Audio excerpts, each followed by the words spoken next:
Chapter 44. गूढं वसुदेवगिरा कर्तुं ते निष्क्रियस्य संस्कारान् हृद्गतहोरातत्वो गर्गमुनिस्त्वद्गृहं विभोगतवान्। नन्दोऽथ नन्दितात्मा वृन्दिष्टं मानयन्नमुं यमिनां मन्दस्मितार्द्रमुचे त्वत्संस्कारान् विधातुम् उत्सुकधीः। यदुवंशाचार्यत्वात् सुनिभृतमिदमार्यकार्यमिति कथयन् गर्गो निर्गतपुलकश्चक्रे तव साग्रजस्य नामानि।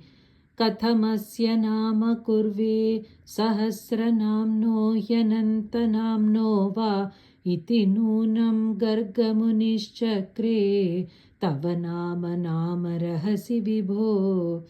कृषिधातुणकाराभ्यां सत्तानन्दात्मतां किलाभिलपत् जगदघकर्षित्वं वा कथयदृशि कृष्णनाम ते व्यतनोत्। अन्यांश्च नामभेदान् व्याकुर्वन् अग्रजे च रामादीन् अतिमानुषानुभावं न्यगदत्वाम् अप्रकाशयन् पित्रे। स्निह्यति यस्तव पुत्रे मुह्यति सनमायिकै पुनः शोकहैः द्रुह्यति यः स तु नश्ये दित्यवते महस्त्वं ऋषिवर्यः। जेष्यति बहुतरदैत्यान् नेष्यति निजबन्धुलोकममलपदं श्रोष्यति सुविमलकीर्तिरस्येति भवद्विभूतिं ऋषिरुचे। अमुनैव सर्वदुर्गं तरितास्थकृतास्थमत्र तिष्ठध्वं हरिरेवेत्यनभिलपन्नित्यादित्वाम् अवर्णयत् स मुनिः। गर्गेत निर्गतेऽस्मिन् नन्दितनन्दादिनन्द्यमानस्त्वं मद्गदमुद्गतकरुणो निर्गमय श्रीमरुत्पुराधीश। नारायण अखिलगुरो भगवन्नमस्ते। Chapter 45. अयि सबलमुरारे पाणिजानुप्रचारैः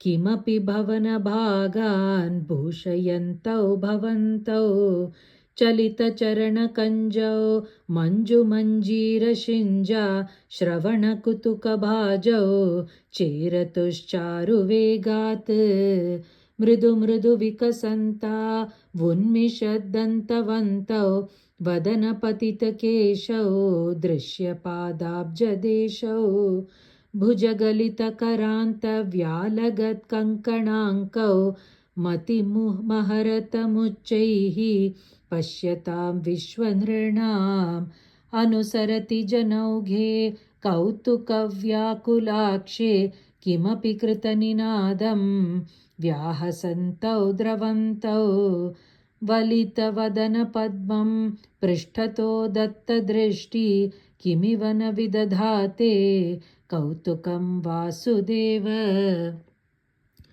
द्रुतगतिषु पतन्वावुत्थितौ लिप्तपङ्कौ दिवि मुनिभिरपङ्कैः सस्मितं वन्द्यमानौ द्रुतमथ जननीभ्यां सानुकम्पं गृहीतौ मुहुरपि परिरब्धौ द्राग्व्युवां चुम्बितौ च स्नुतकुचभरम् अङ्के धारयन्ती भवन्तं तरलमति यशोदा स्तन्यदा धन्यधन्या कपटपशुपमध्ये मुग्धहासाङ्कुरं ते दशनमुकुलहृद्यं वीक्ष्य वक्त्रं जहर्ष।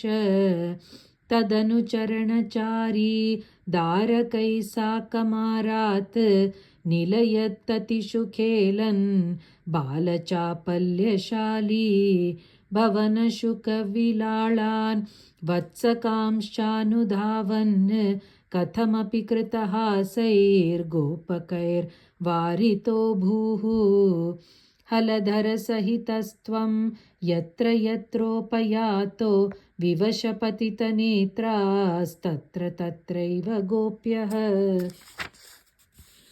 विगलितगृहकृत्या विस्मृतापत्यभृत्या मुरहरमुहुरत्यन्त्याकुला नित्यमासन् प्रतिनवनवनीतं गोपिका दत्तमिच्छन् कलपदमुपगायन् कोमलं क्वापि नृत्यन् सदययुवतिलोकैरर्पितं सर्पिरश्नन् क्वचन नवविपक्वं दुग्धमप्यापिबस्त्वं मम खलु बलिगेहे याचनं जातमास्ताम् इह पुनरबलानाम् अग्रतो नैव कुर्वे इति विहितमति किं देव सन्त्यज्य याज्ञां दधिघृतमहरस्त्वं चारुणा चोरणेन तव दधिघृतमूषे घोषयोषा जनानाम्